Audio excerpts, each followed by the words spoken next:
अस्सलामुअलैकुम dear students, welcome to Science Guider. आज हमने क्या पढ़ना है? आज हमने क्लास फर्स्ट ईयर केमिस्ट्री का टॉपिक अपना स्टडी करना है। और क्या स्टडी करना है हमने? हमारा आज का पार्ट 1 का इनऑर्गेनिक सेक्शन का टॉपिक है द मॉडर्न पीरियोडिक टेबल। ठीक है, चैप्टर 1 हमारा चल रहा है। हमने लास्ट क्लास में चैप्टर 1 में बहुत सारी चीज़ें सीखी थी। पीरियोडिक क्लासिफिकेशन सीखी थी, क्लासिफिकेशन क्या होती है ये पढ़ा था। और इसके अलावा हमने बहुत सारी क्लासिफिकेशन के मेथड स्टडी किए, जिनमें हमने डबेरा लॉ ऑफ ट्राइड से स्टार्ट किया था, then Newlands law of octave, Lothar Meyer's classification, और फिर लास्ट में हमने मैंडलीव्स क्लासिफिकेशन स्टडी की थी। ठीक है, तो ओवरऑल हमने पीरियोडिक क्लासिफिकेशन के बारे में जान लिया। अब जो आज का हमारा टॉपिक है, देखिए ये बहुत इंपॉर्टेंट टॉपिक है, द मॉडर्न पीरियोडिक टेबल। ठीक है, तो हम इसको स्टडी करने वाले हैं। हमने लास्ट क्लास में मॉडर्न पीरियोडिक टेबल के बारे में थोड़ा सा पढ़ा था मैंडलीव्स क्लासिफिकेशन के अंदर। अब आज हमने क्या करना है, हमने पीरियोडिक टेबल के बारे में स्टडी करना है, जो मॉडर्न पीरियोडिक टेबल था उसके बारे में। ठीक है, तो आइए चले देखते हैं मॉडर्न पीरियोडिक टेबल क्या है। तो देखिए, डिस्कवर्ड बाय मेंडलीव, ये बात हमें पता है कि पीरियोडिक टेबल किसने डिस्कवर किया था? मेंडलीव ने, बट उसको इम्प्रूव किसने किया था? मूसली ने। ठीक है, और अपने लॉस प्रपोज किए थे, कौन कौन से? पीरियोडिक और मॉडर्न पीरियोडिक लॉ। अब आज हमने मॉडर्न पीरियोडिक लॉ स्टडी करना है, मॉडर्न पीरियोडिक टेबल स्टडी करना है। पीरियोडिक लॉ हम स्टडी कर चुके हैं, मॉडर्न पीरियोडिक लॉ स्टडी कर चुके हैं। आज का जो हमारा मेन टॉपिक है वो है पीरियोडिक टेबल। तो हमने आज पीरियोडिक टेबल के बारे में जानना है कि पीरियोडिक टेबल क्या है, कैसा होता है, किस तरह से है। इसकी कुछ बेसिक्स हमने क्लास 9th में पढ़ी है, तो कुछ बेसिक्स हम डिस्कस करेंगे, और उसके बाद जो हमारे इस लेवल के लिए जो चीज़ें ज़रूरी है वो हम पढ़ेंगे। ठीक है, तो आप साथ साथ डायग्राम में भी देखो, मॉडर्न पीरियोडिक टेबल जो आपको साथ साथ नजर आ रहा है, आप उसको भी फोकस करते रहिएगा और साथ साथ आप मेरी बात सुनते भी रहिए। ठीक है, तो अब इंशाल्लाह जल्दी से मॉडर्न पीरियोडिक टेबल को स्टडी करते हैं कि मॉडर्न पीरियोडिक टेबल क्या है। और बहुत इजीली आपको इंशाल्लाह समझ में आ जाएगा कि मॉडर्न पीरियोडिक टेबल अगर आपके सामने आता है तो आप किस तरह से रीड कर सकते हैं। सबसे पहली बात क्या है कि हमने जो मेंडलीव क्लासिफिकेशन में भी पढ़ी थी, मॉडर्न पीरियोडिक टेबल के अंदर देखो 7 हॉरिजॉन्टल लाइंस होती हैं। अब हॉरिजॉन्टल लाइंस क्या होती हैं, वर्टिकल कॉलम्स क्या होते हैं, ये हमने लास्ट क्लास में स्टडी किया था। आपको डिस्क्रिप्शन बॉक्स में लिंक्स मिल जाएंगे लेक्चर्स के। ठीक है, वैसे मैं आपको बता देती हूँ, पीरियोडिक टेबल में देख लो, एक आपको हॉरिजॉन्टल लाइन नजर आ रही है, यानी कि हॉरिजॉन्टल लाइन से क्या मुराद है? हॉरिजॉन्टल लाइन जो जमीन की साइड्स पे होती है और वर्टिकल लाइन जो स्ट्रेट होती है। तो देखिए, पीरियोडिक टेबल के अंदर आपको हॉरिजॉन्टल लाइन नजर आ रही है और साथ में वर्टिकल कॉलम नजर आ रहे हैं। तो मॉडर्न पीरियोडिक टेबल के अंदर 7 हॉरिजॉन्टल लाइंस होती हैं जो क्या कहलाती हैं? पीरियड्स, और 8 वर्टिकल कॉलम्स होते हैं जो क्या कहलाते हैं? ग्रुप्स। अब हमने 1 बाय 1 पीरियड्स को स्टडी करना है और 1 बाय 1 ग्रुप्स को स्टडी करना है। ठीक है, with in very short time इंशाल्लाह मेरी कोशिश होगी कि हम इंशाल्लाह इसको इजीली स्टडी कर लें और जल्दी से स्टडी कर लें। तो देखिए, पहले हमने पीरियड स्टडी करना है, क्योंकि ये 7 हॉरिजॉन्टल लाइन है, इसका मतलब पीरियोडिक टेबल के अंदर कितने पीरियड्स हैं? 7 पीरियड्स हैं। तो हमने 1 बाय 1 करके तमाम पीरियड्स को स्टडी करना है। तो देखिए, फर्स्ट पीरियड क्या है, अगर आप देखें तो हमने क्या देखना है? पीरियड्स में आपने हॉरिजॉन्टल लाइंस देखनी है, ये वाली लाइंस देखनी है जो राइट टू लेफ्ट जा रही हैं। ठीक है, तो राइट टू लेफ्ट सबसे पहले सबसे टॉप वाली लाइन आप देखो, तो फर्स्ट पीरियड हमारा वो कहलाता है। और फर्स्ट पीरियड शॉर्टेस्ट पीरियड होता है। पीरियोडिक टेबल के अंदर आपको ये चीज़ ध्यान में रखनी है कि शॉर्टेस्ट पीरियड कौन सा है, लॉन्गेस्ट पीरियड कौन सा है, और लॉन्ग और शॉर्ट कौन सा है। ठीक है, तो देखिए, फर्स्ट पीरियड हमारा क्या होता है? शॉर्टेस्ट पीरियड कहलाता है। क्यों? क्योंकि उसके अंदर से 2 एलिमेंट्स होते हैं, कौन कौन से? हाइड्रोजन और हीलियम। तो इसीलिए कहा कहलाता है शॉर्टेस्ट पीरियड। सेकंड और थर्ड पीरियड क्या है? सेकंड और थर्ड पीरियड दोनों शॉर्ट पीरियड कहलाते हैं। और सेकंड पीरियड में भी 8 एलिमेंट्स होते हैं और थर्ड पीरियड में भी 8 एलिमेंट्स होते हैं। और सेकंड पीरियड हमारा स्टार्ट होता है लिथियम से और एंड होता है फ्लोरीन के ऊपर। थर्ड पीरियड हमारा स्टार्ट होता है सोडियम से और एंड होता है आर्गन के ऊपर। ठीक है, ये तमाम एलिमेंट्स हम लोग ग्रुप में स्टडी कर लेंगे। अब उसके बाद हमारे पास देखो 4th एंड 5th पीरियड है। 4th एंड 5th पीरियड क्या है? 4th एंड 5th पीरियड जो है वो लॉन्ग पीरियड कहलाता है। और 4th पीरियड में भी 18 एलिमेंट्स होते हैं, 5th पीरियड में भी 18 एलिमेंट्स होते हैं।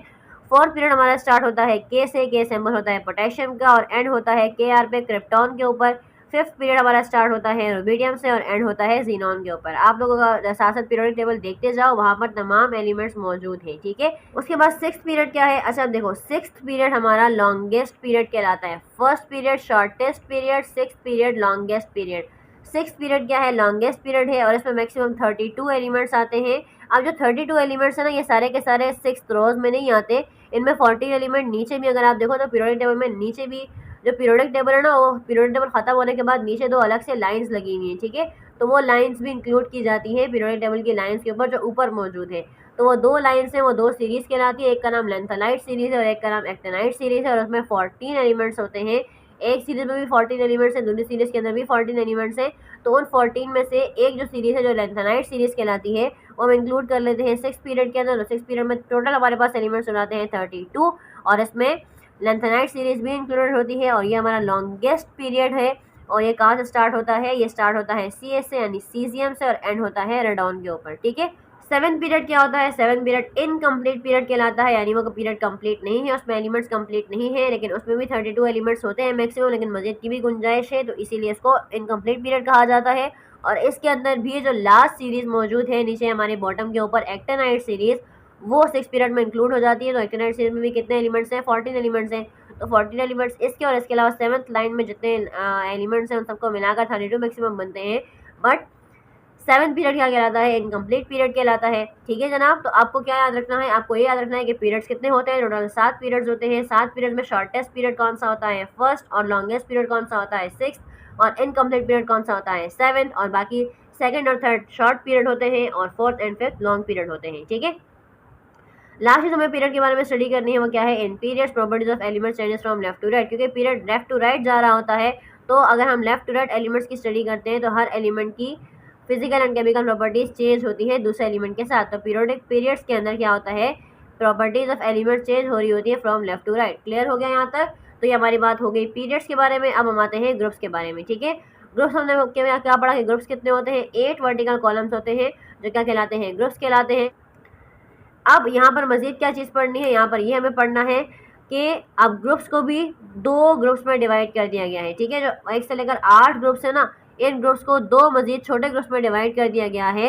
एक को कहा गया है ए और एक को कहा गया है बी। तो ए जो सब ग्रुप है उसका नाम है रिप्रेजेंटेटिव एलिमेंट्स या मेन एलिमेंट्स, और जो बी सब ग्रुप है उसका नाम है ट्रांजिशन एलिमेंट्स। ए मेन और रिप्रेजेंटेटिव एलिमेंट, क्योंकि वो सामने होता है, रिप्रेजेंट कर रहा होता है, तो उसको मेन रिप्रेजेंटेटिव एलिमेंट कहलाते हैं। अगर आप पीरियोडिक टेबल को गौर से देखो तो पीरियोडिक टेबल में एक सेंटर वाली जगह है और 2 साइड्स पे ब्लॉक्स बने हुए हैं। ठीक है, तो वो जो साइड वाले जितने भी ब्लॉक्स हैं, 2 इस तरफ हैं और बाकी 7 इस तरफ हैं, 4 के बाद 8 तक। तो वो साइड वाले ब्लॉक्स क्या कहलाते हैं? Representative elements. और जो बीच वाला एरिया है वो सारा क्या कहलाता है? Transition elements. ठीक है, तो ग्रुप्स को 2 सब ग्रुप्स में डिवाइड किया गया है, ग्रुप ए और ग्रुप बी। ग्रुप ए क्या कहलाता है? मेन एलिमेंट्स या रिप्रेजेंटेटिव एलिमेंट्स, और ग्रुप बी क्या कहलाता है? Transition elements. ठीक है, अब मेन और रिप्रेजेंटेटिव एलिमेंट्स में कौन कौन से ग्रुप्स आते हैं? तो 1 से लेकर 8 ए। ठीक है, क्योंकि ए सब ग्रुप है तो इसके एलिमेंट्स के साथ ए लगेगा। तो 1 से लेकर 8 तक जितने भी ग्रुप्स हैं ए वाले, वो सारे क्या कहलाते हैं? Representative elements. और जो बीच वाले सारे हैं वो बी ग्रुप में है तो वो बी कहलाते हैं। तो 1B से लेकर 8B तक क्या कहलाते हैं? ट्रांजिशन एलिमेंट्स कहलाते हैं। ठीक है, क्लियर हो गया यहाँ तक? अब हम 1 बाय 1 इन ग्रुप्स को स्टडी करते हैं कि 1 ग्रुप में क्या है और 2nd ग्रुप में क्या है, और इस तरह से करते करते तमाम ग्रुप्स के बारे में। तो देखिए हमने क्या करना है? एवरी ग्रुप नंबर, अच्छा यहाँ पर मजीद एक बात आप लोग देख लें, वो क्या है कि every group number indicates total number of valence electrons present in it. अब जो हर ग्रुप का नाम है ना, हर ग्रुप का जो नंबर है, अगर आप पीरियोडिक टेबल को देख रहे हो तो देखो हर ग्रुप के ऊपर group 1A, group 2A, group 3A, group 4A, यानी 1 2 3 4 5 6 7 8 इस तरह काउंटिंग लिखी हुई है।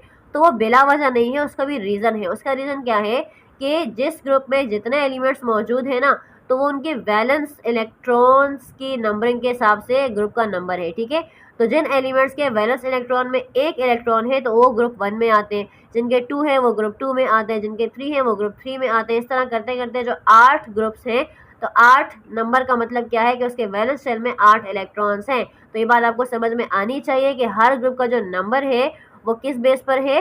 वो उनके वैलेंस इलेक्ट्रॉन्स की बेस पर है कि जिस एलिमेंट के जिस ग्रुप के एलिमेंट्स के वैलेंस इलेक्ट्रॉन में 1 इलेक्ट्रॉन होगा तो वो ग्रुप 1 में आएंगे, और जिसमें 2 होंगे वो 2 में आएंगे, जिसमें 3 होंगे वो 3 में आएंगे, 4 वाले में 4 में आएंगे, 5 वाले में 5 में, 6 7 8 एंड सो ऑन। ठीक है, तो ये बात आपको अच्छे से ध्यान में रखनी है। अब अगर हम दूसरी बात क्या है ग्रुप्स के हवाले से, in group elements have same physical and chemical properties from up to down. अब जब हम ग्रुप वाइज एलिमेंट्स की स्टडी करते हैं फ्रॉम अप टू डाउन, जब हम लोग ऊपर से नीचे आते हैं, देखो पीरियड वाइज स्टडी करेंगे तो राइट टू लेफ्ट जाएंगे, ग्रुप वाइज स्टडी करेंगे तो ऊपर से नीचे आना पड़ेगा। तो ये यहाँ इस बात का ये मतलब है कि अगर हम ग्रुप वाइज किसी भी एलिमेंट की स्टडी करते हैं ना, तो ग्रुप वाइज तमाम एलिमेंट्स की क्या होती हैं? प्रॉपर्टीज सेम रहती हैं, वो चेंज नहीं होती, लेकिन लेफ्ट टू राइट ना पीरियड में क्या होती हैं? चेंज होती हैं। ठीक है, अब जल्दी से हम तमाम ग्रुप्स के बारे में पढ़ते हैं। पहले हम ग्रुप ए पढ़ेंगे रिप्रेजेंटेटिव एलिमेंट, फिर ग्रुप बी पढ़ेंगे ट्रांजिशन एलिमेंट्स। ठीक है, तो ग्रुप 1A, ठीक है, इसका क्या नाम है? इसको अल्कली मेटल्स कहा जाता है या लिथियम फैमिली कहते हैं। अब बहुत सारे एलिमेंट्स के जो नाम है ना, वो उनके फर्स्ट मेंबर के लिहाज से भी है। ठीक है, तो लिथियम इस ग्रुप का पहला मेंबर होता है, तो इसीलिए इसको लिथियम फैमिली भी बोलते हैं, लेकिन इसके अलावा इसको अल्कली मेटल्स कहा जाता है। अल्कली मेटल्स इसको क्यों कहते हैं? तो उसको कहने का रीज़न है एसिड बेस वाला एक चैप्टर पढ़ा था क्लास 9th के अंदर, ठीक है। हमने एसिड्स की पहचान पढ़ी थी और बेसिस की पहचान पढ़ी थी कि भाई खट्टे टेस्ट वाले एलिमेंट्स एसिड्स कहलाते हैं और बिटर टेस्ट वाले बेसिस कहलाती हैं। तो वो वाली बेसिस जो पानी में मुकम्मल तौर पे हल होकर अपने हाइड्रोक्साइड्स बना देती है ना, उनको बेसिस नहीं अल्कलीस कहा जाता है। क्या बोलते हैं? अल्कली, ठीक है। तो बेस पर अल्कली में फ़र्क होता है, हर बेस पानी में डिजोल्व नहीं होते, अपना हाइड्रोक्साइड नहीं बनाती। जो बेसिस पानी में डिजोल्व होती यानी पानी के साथ रिएक्शन कर लेती हैं और पानी में डिजोल्व होकर अपने हाइड्रोक्साइड्स बना देती हैं यानी OH बना देती हैं, तो ऐसी बेसिस क्या कहलाती हैं? अल्कलीस कहलाती हैं। तो ग्रुप 1A के जो एलिमेंट्स हैं वो अल्कली बनाते हैं, इसीलिए इनको अल्कली मेटल्स कहा जाता है या लिथियम फैमिली कहते हैं, ठीक है। तो ये रीज़न समझ में आना चाहिए कि किस ग्रुप का क्या नाम है और उसको वो नाम क्यों दिया गया है, इन पे रीजंस भी आ जाते हैं, ठीक है। तो आपको ये दिमाग में रखनी है ये चीज़ें। अब देखो ग्रुप 1A का क्या नाम है? Alkali metal. अल्कली मेटल क्यों कहते हैं तो ये बात आपको समझ में आई होगी। या लिथियम फैमिली क्यों कहते हैं ये बात भी आपको समझ में आ गई होगी। अब देखो इसमें कौन कौन से एलिमेंट्स आते हैं, तो देखो ग्रुप 1A में कौन कौन से आते हैं, आप साइड में पीरियोडिक टेबल को देखते जाओ। Lithium, sodium, potassium, rubidium, caesium, francium, symbols मौजूद हैं आपके सामने। Li lithium, Na sodium, K potassium, rubidium Rb, caesium Cs और फ्रांसियम Fr, ठीक है।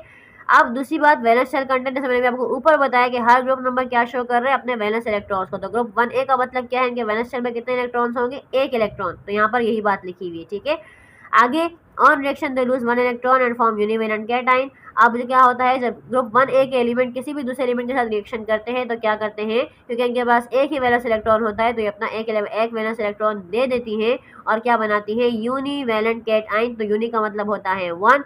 तो ये जो कैटाइन्स बनाते हैं वो एक कैटाइन होता है, जैसे कि Na+, K+, Li+। तो मैंने आपको बताया था कि अगर किसी एलिमेंट के ऊपर कोई चार्ज नहीं होता, लेकिन सिर्फ अगर हमारे पास कोई नंबर नहीं है, सिर्फ चार्ज मौजूद है, तो उसका मतलब भी 1 होता है, ठीक है।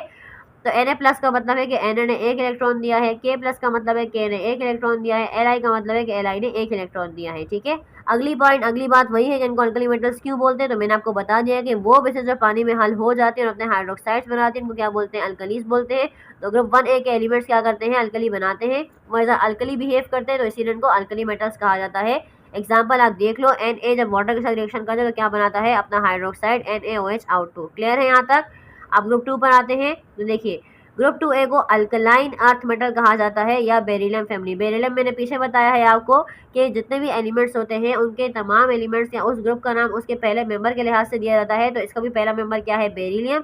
अब इसको दूसरा नाम अल्कलाइन अर्थ मेटल्स क्यों बोलते हैं, तो पहली बात अल्कलाइन से तो आपको ऊपर वाली बात समझ में आनी चाहिए, अल्कली वाली के ये भी एज अल्कली नेचर रखते हैं तो इसीलिए इनको अल्कलाइन कहा जाता है। लेकिन आगे क्या लिखा हुआ है? अर्थ मेटल्स, यानी कि वो मेटल्स हैं जो हमें अर्थ क्रस्ट से हासिल होते हैं, यानी वो मेटल्स जो हमें ज़मीन से भी हासिल हो सकते हैं, जो हमें ज़मीन से हासिल होते हैं ज़्यादातर, वो क्या कहलाते हैं? अर्थ मेटल्स कहलाते हैं। तो क्योंकि ये हमें ज़मीन से भी हासिल होते हैं और इसके अलावा अल्कली नेचर भी रखते हैं, तो इसीलिए इनको अल्कलाइन अर्थ मेटल्स कहा जाता है। क्लियर है ये बात? अब देखो इनमें कौन कौन से एलिमेंट्स होते हैं, तो देखिए भाई बेरिलियम है, मैग्नीशियम है, calcium, strontium, barium, radium, BeMgCa, Sr, Ba और रेडियम, ठीक है। हर ग्रुप के अंदर एक एक या दो दो रेडियो एक्टिव एलिमेंट्स भी मौजूद हैं जो सबसे नीचे वाले होते हैं, सही है। Valence shell contain 2 electron. अब जैसे मैंने ऊपर बताया था ये ग्रुप 2A है, तो इसका मतलब इसके वैलेंस इलेक्ट्रॉन कितने होंगे? 2 होंगे। जब ये रिएक्शन करेंगे तो क्या करेंगे? अपने 2 इलेक्ट्रॉन्स को लॉस करेंगे और क्या बनाएंगे? ऊपर वाले यूनिवेलेंट बनाते थे, क्या बनाएंगे? डाईवेलेंट बनाएंगे। यूनि का मतलब होता है 1 और डाई का मतलब होता है 2। तो जब अपने 2 इलेक्ट्रॉन लॉस करेंगे तो क्या बनाएंगे? डाईवेलेंट कैटाइन बनाएंगे। जिस तरह से देखो Mg+2 ये डाईवेलेंट कैटाइन हो गया, Ca+2 डाईवेलेंट कैटाइन हो गया, ठीक है। तो इस बात का ये मतलब है। और लास्ट बात वही लिखी हुई है कि अल्कलाइन अर्थ मेटल्स क्यों कहलाते हैं, क्योंकि क्या करते हैं? एक तो ये अर्थ क्रस्ट में मौजूद है इसीलिए अर्थ मेटल्स कहलाते हैं, और दूसरी बात क्या है? अल्कलाइन नेचर रखते हैं इसीलिए अल्कलाइन अर्थ मेटल्स कहलाते हैं। तीसरी बात क्या है? मेटल का वर्ड लगा हुआ है इसके सामने, इसके साथ भी मेटल का वर्ड लगा हुआ है। इसका मतलब क्या है?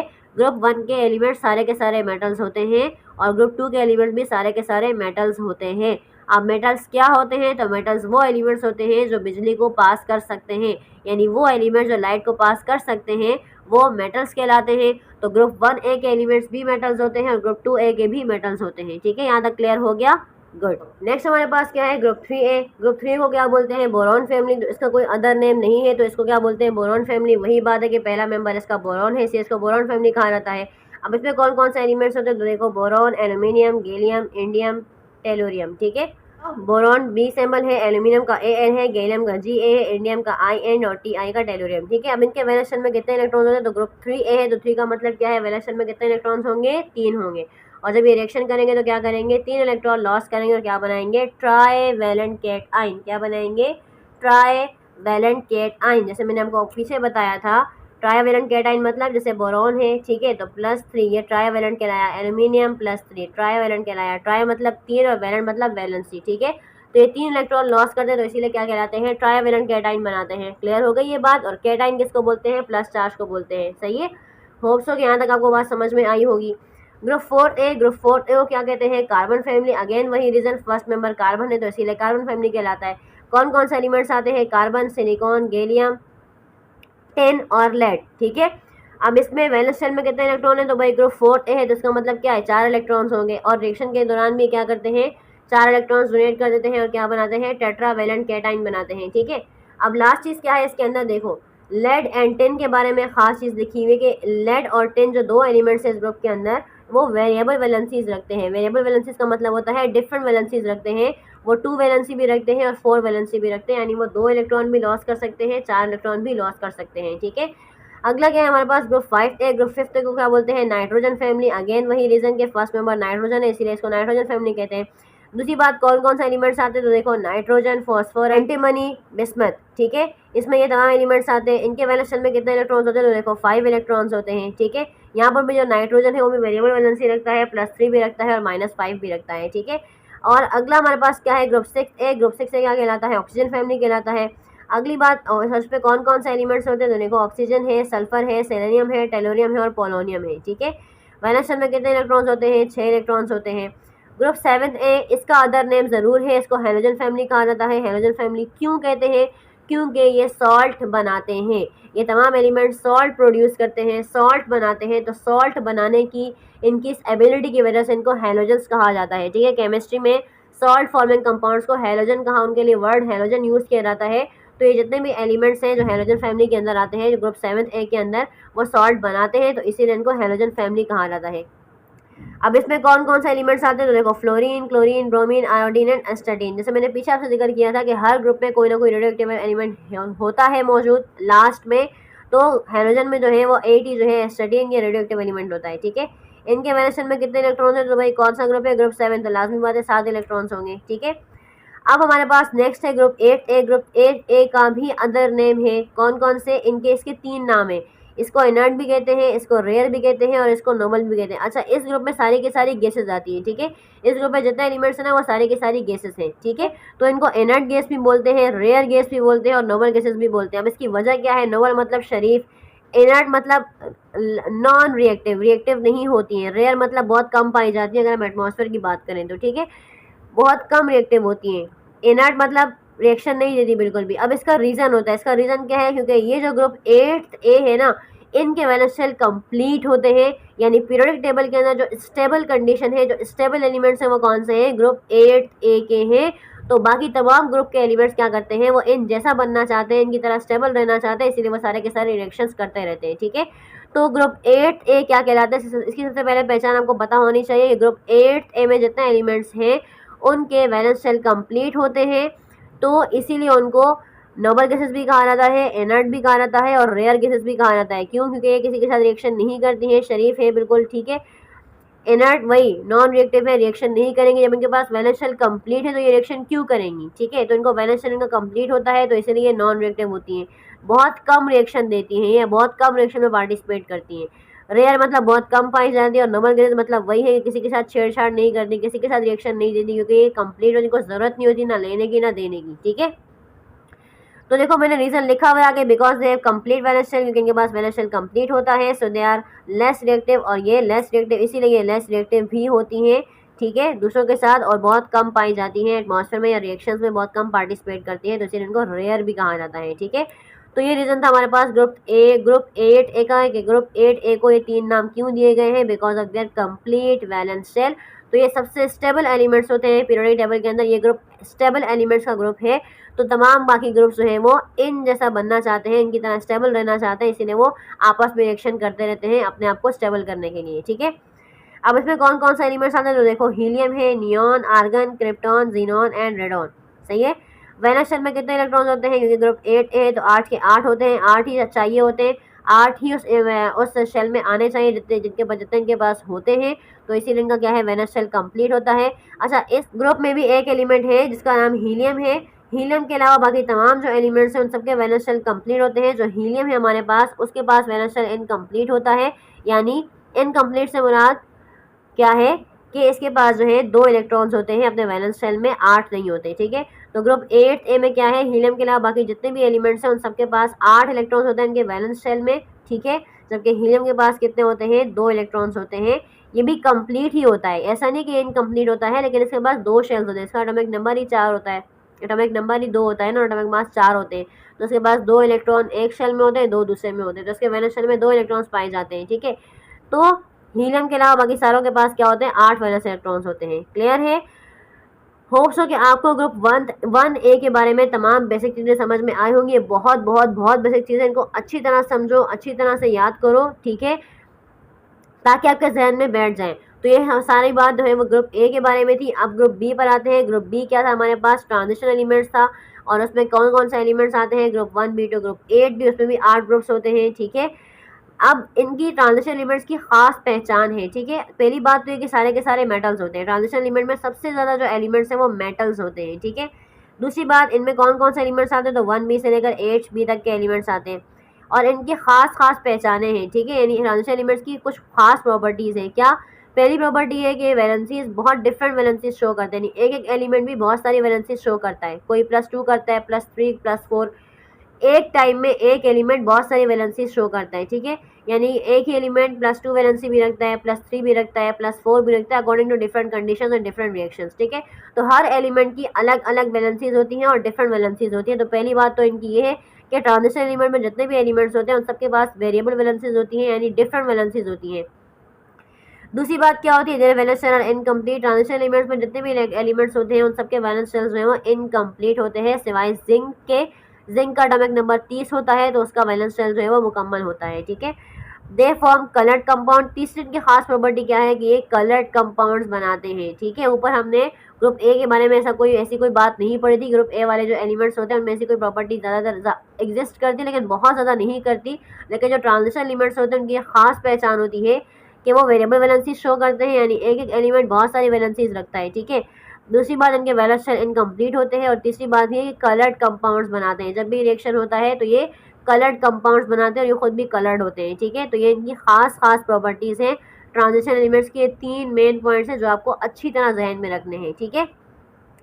बाकी जैसे मैंने वही बात बताई हुई कि इस पूरे पीरियोडिक टेबल के अंदर देखो हमने पढ़ लिया तकरीबन अब तक जो है ना 108 एलिमेंट डिस्कवर हो चुके हैं। पीरियोडिक टेबल के अंदर मैक्सिमम 108 एलिमेंट्स पाए जाते हैं। कितने हैं, 100। पीरियोडिक टेबल के अंदर 108 एलिमेंट्स हैं। अब इन 108 एलिमेंट्स के अंदर ना 3 तरह के एलिमेंट्स पाए जाते हैं। एक मेटल्स कहलाते हैं, एक नॉन मेटल्स कहलाते हैं, और एक मेटलॉइड्स कहलाते हैं। ठीक है। मेटल्स की मैंने आपको बात बताई। मेटल्स कौन से होते हैं, जो लाइट को कंडक्ट करते हैं, जो लाइट को पास करवाते हैं। नॉन मेटल जो लाइट को पास नहीं करते। और मेटलॉइड्स कौन से होते हैं, जो दोनों प्रॉपर्टीज रखते हैं। ठीक है। तो अगर आप पीरियोडिक टेबल देखो ना तो वहाँ पे मेंशन हुआ होता है कि इस पीरियोडिक टेबल के अंदर कौन कौन से मेटल्स हैं, किस किस ग्रुप में कौन से मेटल्स पाए जाते हैं, कौन से नॉन मेटल्स पाए जाते हैं, कौन से मेटलॉइड्स पाए जाते हैं। ठीक है। तो वही चीज़ें मैंने थोड़ी सी यहाँ पे लिखी हुई भी है। तो देखो, ग्रुप 1A ग्रुप 2A के बारे में तो मैंने आपको स्टार्ट में बता दिया था। ग्रुप 1A और ग्रुप 2A क्या है, वो सारे वो दोनों क्या है, मेटल्स हैं। उसके अलावा कौन कौन से मेटल्स होते हैं तो देखिए, टिन एलिमेंट है, लेड है, पोलोनियम है, आर्सेनिक है, ये भी सारे के सारे क्या हैं, मेटल्स हैं। ठीक है। नॉन मेटल्स क्या है, वैसे बहुत सारे एलिमेंट्स हैं, यानी 108 एलिमेंट्स में सारे के सारे डिवाइड हुए हुए, कुछ मेटल्स हैं, कुछ नॉन मेटल्स, कुछ मेटालॉइड्स। मैंने यहाँ पर कुछ ही लिखे हुए। ठीक है। आप साथ साथ पीरियोडिक टेबल में देख लो, वहाँ प्रॉपर हाईलाइट हुआ है। हर ग्रुप में कोई ना कोई मेटल, कोई ना कोई नॉन मेटल, कोई ना कोई मेटालॉइड मौजूद होता है। नॉन मेटल्स कौन कौन से, देखो, कार्बन नॉन मेटल है, ऑक्सीजन नॉन मेटल है, सल्फर है, फ्लोरीन है, क्लोरीन, ब्रोमीन, आयोडीन। मेटालॉइड्स कौन कौन से, मेटालॉइड जो मिक्स प्रॉपर्टी रखते हैं, मेटल की भी और नॉन मेटल की भी, जो देखो बोरॉन है, silicon, germanium, selenium and tellurium, ये सारे के सारे क्या है, मेटालॉइड्स। हो सके आपको पीरियोडिक टेबल की यहाँ तक की बात समझ में आई होगी कि पीरियोडिक टेबल क्या है, उसमें कितने ग्रुप्स होते हैं, कितने पीरियड्स होते हैं, और हर ग्रुप का क्या नाम है, उसको क्यों क्या नाम दिया गया है, और ग्रुप नंबर्स की वजह क्या है। होप्स हो कि आपको पूरा पीरियोडिक टेबल समझ में आया होगा। अब इसमें एक सिर्फ सेक्शन रहता है, वो इलेक्ट्रॉनिक कॉन्फ़िगरेशन का है, वो मैं आपको इंशाल्लाह भी अपनी नेक्स्ट क्लास में बताऊंगी। तो इन तमाम बातों को आपको अच्छे से जहन में रखना है, ये बहुत बेसिक चीज़ें हैं। टेबल को जब अगर कभी आपके सामने आता है ना, तो आप उसको अच्छी तरह से स्टडी कर सको। तो आपको स्टडी करना आना चाहिए, आपको पहचान पता होनी चाहिए कि ग्रुप किसे कहते हैं, पीरियड किसे कहते हैं, ग्रुप नंबर का क्या मतलब है, पीरियड का क्या मतलब है, हॉरिजॉन्टल लाइंस का क्या मतलब है, वर्टिकल लाइंस का क्या मतलब है। तो इन तमाम पॉइंट्स को आपने अच्छे से गेट करना है, और ताकि आपको पीरियोडिक टेबल ना आए और आप उसको समझ सको, ठीक है। तो ये बहुत बेसिक चीज़ें हैं, इनको आपको अच्छी तरह दिमाग में रखना है। होप्स हो कि आपको यहाँ तक चीज़ें समझ में आई होंगी। तो अगर समझ में आई है तो वीडियो को लाइक करो, शेयर करो, चैनल को सब्सक्राइब कर दो। इंशाल्लाह इसी से रिलेटेड हमारा एक अगला टॉपिक है इलेक्ट्रॉनिक कॉन्फ़िगरेशन का, वो मैं आपको इंशाल्लाह अपनी अगली क्लास में बताऊंगी। अपना बहुत सारा ख्याल रखिएगा। अल्लाह हाफिज़ नासिर।